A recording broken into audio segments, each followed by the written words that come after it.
6 Oktober 1973, sebuah negara berhenti dalam sunyi.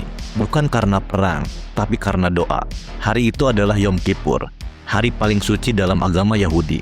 Hari ketika orang berpuasa, jalanan kosong, dan hampir semua aktivitas dihentikan. Semuanya diam, sampai sirine tiba-tiba terdengar, tanda perang dimulai. Dari selatan, Mesir menyerang. Dari utara, Suriah ikut masuk. Serangan ini begitu cepat, terkoordinasi, dan yang paling penting, tidak terduga. Israel tidak siap. Padahal, hanya 6 tahun sebelumnya, Israel baru saja memenangkan perang besar melawan negara-negara Arab. Jadi pertanyaannya, bagaimana negara yang merasa paling kuat, tiba-tiba bisa dikejutkan begitu mudah? Untuk memahami ini, kita harus kembali ke tahun 1967. Dalam Six Day War, Israel mengalahkan 3 negara Arab hanya dalam 6 hari. Mesir, Suriah, Yordania. Mereka merebut wilayah besar, seperti Semenanjung Sinai, Golan Heights, dan Yerusalem Timur. Kemenangan ini luar biasa cepat dan menentukan. Tapi, kemenangan besar sering membawa efek samping, kepercayaan diri berlebihan. Sesaat setelah perang 6 hari itu, Israel mulai percaya bahwa mereka tidak mudah dikalahkan. Di sisi lain, dunia Arab mengalami hal sebaliknya. Kekalahan itu terasa seperti penghinaan. Mereka kehilangan wilayah, dan lebih dari itu, mereka kehilangan harga diri. Dan perasaan seperti ini sulit hilang begitu saja. Dendam perlahan muncul. Di Mesir, seorang pemimpin cerdik mulai berpikir berbeda. Anwar Sadat namanya. Ia tahu satu hal penting. Mesir tidak cukup kuat untuk menghancurkan Israel sepenuhnya. Tapi menurutnya, Mesir tidak perlu menang total.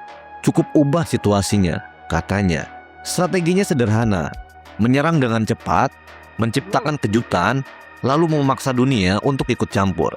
Ini dikenal sebagai limited war strategi, yakni perang dengan tujuan terbatas. Setelah peristiwa 1967, dalam perang 6 hari itu, dunia memang mencoba menyelesaikan konflik secara damai. Resolusi PBB menawarkan pertukaran wilayah dengan perdamaian, tapi tidak ada pihak yang bergerak menerima itu. Israel merasa aman dengan wilayahnya, dan Arab menolak menerima kekalahan. Situasinya menjadi buntu, dan ketika diplomasi berhenti, perang sering kembali menjadi pilihan. Israel sebenarnya telah melihat tanda-tanda ke arah itu. Pasukan Mesir diam-diam bergerak. Suriah meningkatkan aktivitas militernya. Namun Israel tetap percaya bahwa musuh tidak akan pergi berperang jika mereka tidak yakin bisa menang. Dan asumsi itu ternyata salah. 6 Oktober 1973, saat Israel sedang menjalankan Yom Kippur, Mesir tiba-tiba menyerang. Ribuan tentara mereka menyeberangi terusan Suez. Pertahanan Israel ditembus. Di saat yang sama, Suriah menyerang dari wilayah Golan Heights. 2 front terbuka sekaligus. Ini adalah contoh strategic surprise, yaitu serangan mendadak di waktu paling tidak terduga. Dalam 48 jam pertama, Israel berada dalam tekanan besar. Pasukan kewalahan, amunisi tipis. Untuk pertama kalinya, sejak 1967, Israel berada di posisi yang rentan. Namun perang ini tidak berdiri sendiri. Ini terjadi di tengah Cold War. Amerika Serikat mendukung Israel, sementara Uni Soviet mendukung Mesir dan Suriah. Bantuan militer mengalir dari kedua sisi. Dunia semakin dekat pada konflik yang lebih besar. Perlahan, Israel mulai bangkit. Mereka menahan serangan, lalu melakukan serangan balik. Bahkan, mereka menyeberangi terusan Suez. Situasi mulai berubah. Namun, dampak terbesar justru terjadi di luar medan perang. Negara-negara Arab mulai menggunakan minyak sebagai senjata. Dipimpin oleh OPEC, mereka menghentikan ekspor minyak ke negara barat. Harga energi akhirnya melonjak, ekonomi dunia terguncang, dan perang ini berubah menjadi krisis global. Pada akhirnya, tidak ada kemenangan mutlak, namun ada perubahan besar.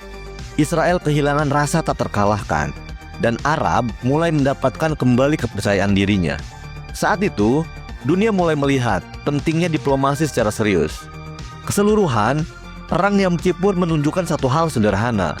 Kadang, yang membuat sebuah negara rentan bukan kelemahan, tapi keyakinan yang terlalu berlebihan bahwa mereka tidak bisa dikalahkan. Jika kamu ingin memahami bagaimana sejarah dan geopolitik membentuk dunia hari ini, subscribe sekarang. Karena di balik setiap perang, selalu ada pelajaran yang tersembunyi. See you later.